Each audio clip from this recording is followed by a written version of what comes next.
Right, first thing we should do, members, is to appoint a chair. So do I have nominations for chair, please?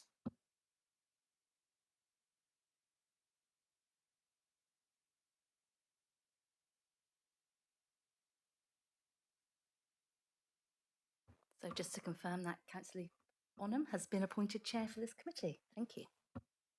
Thank you, Amelia. Thank you, members. Okay, so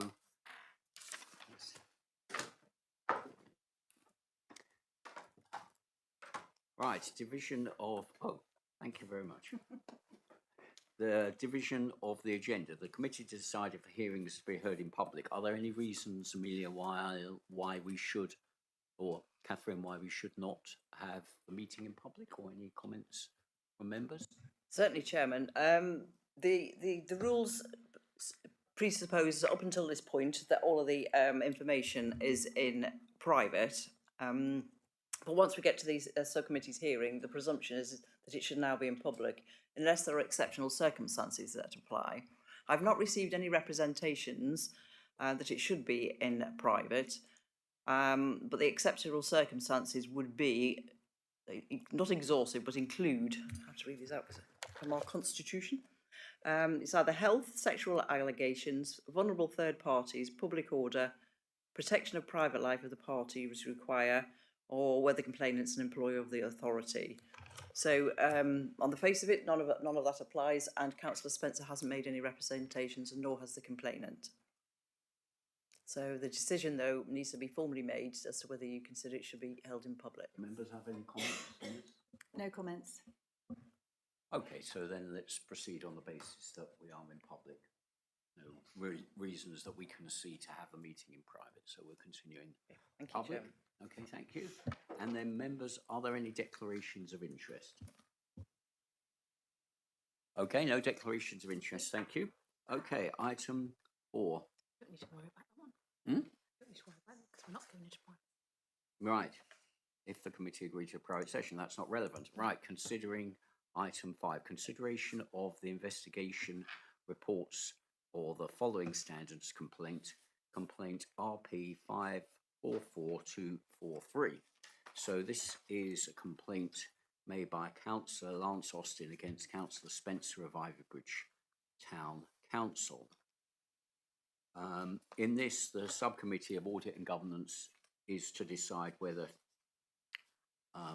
to exclude, sorry, we've already done that part. Chairman, introduction to members and officers present. So I'm Councillor Lee Bonham, I'm Chairman of Audit Governance. I'm the member for Loddiswell and Ayton Gifford. Can I ask members on the top table, well, actually everyone around the room, to introduce themselves, please? Thank you, Chair. My name's Amelia Bolter. I'm the Senior Democratic Services Officer and Clerk to this committee. Thank you.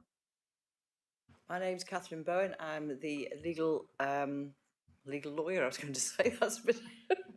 The Council's Deputy Monitoring Officer, but my purpose today is to provide legal advice to the subcommittee panel. Good afternoon. My name is George Barnicott. I'm the independent person for the South Hams, and I have no political affiliation. Good afternoon. My name's Councillor Alan Spencer from Ivybridge Town Council.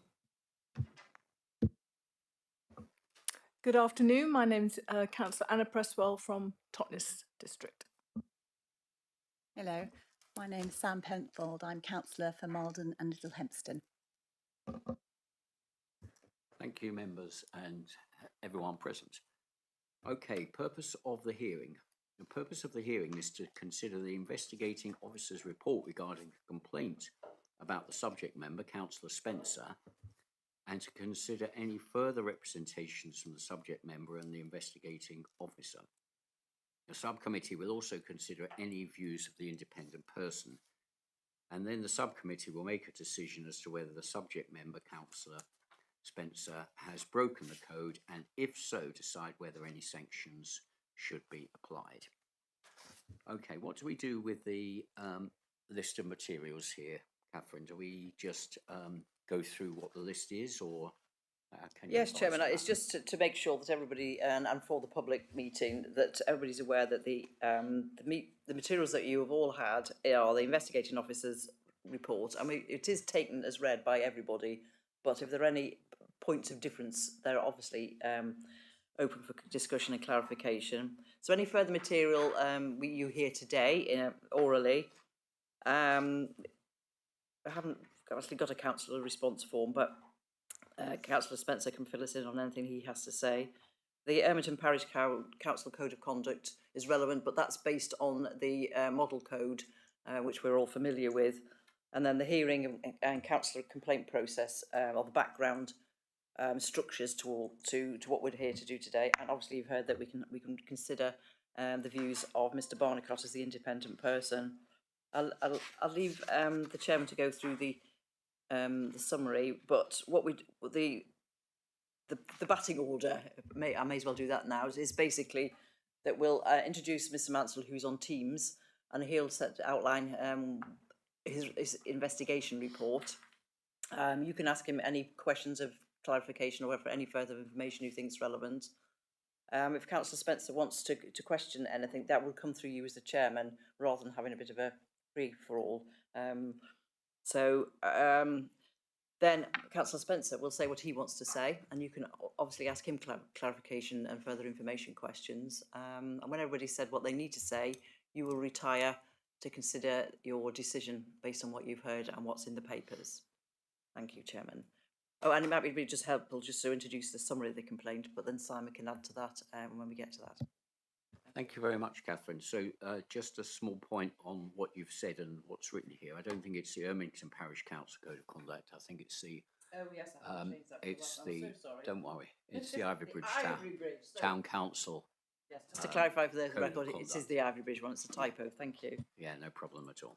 Okay, so the summary of the complaint then is that the subject member should not have attended a meeting of another body in the pre-election period. So this, just to be clear on this, this is the, just hold on a moment, please. This is the pre-election period relating to the general... Oh, there wasn't a planned... Right, okay, we have a fire alarm, so presumably we stop the No. meeting, do we? No. Right, and we can just